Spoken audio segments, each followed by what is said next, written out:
তো কিছুদিন আগেই আমি তোমাদের সাথে শেয়ার করেছিলাম ভুতুড়ে স্টেশন হাতরাস রোডের ভিডিওটি। তখন আমি তোমাদের বলেছিলাম যে আমি আসল ঘটনাটা অবশ্যই তোমাদের সাথে শেয়ার করব। তো চলো আজকে তোমাদের সাথে এর আসল ঘটনাটি শেয়ার করা যাক। তো প্রায় 20 বছর আগে এই স্টেশনে একটি মেয়ে ট্রেন দুর্ঘটনায় মারা যায়। তো তার আত্মায় নাকি এই স্টেশনে ঘুরে বেড়ায়। তো এই ঘটনাটি আমরা জানতে পারলাম ওখানকার স্টেশন মাস্টারের কাছ থেকে। দিনের বেলায় তো সেই জায়গাটি ভয়ঙ্কর থাকেই, কিন্তু রাতে আরও সেই জায়গাটি ভয়ঙ্কর হয়ে উঠছিল।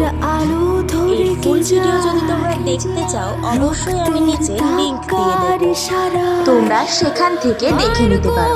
আশা করি তোমাদের ভিডিওটি ভালো লাগবে। তো ভিডিওটি কেমন লাগলো অবশ্যই জানিও।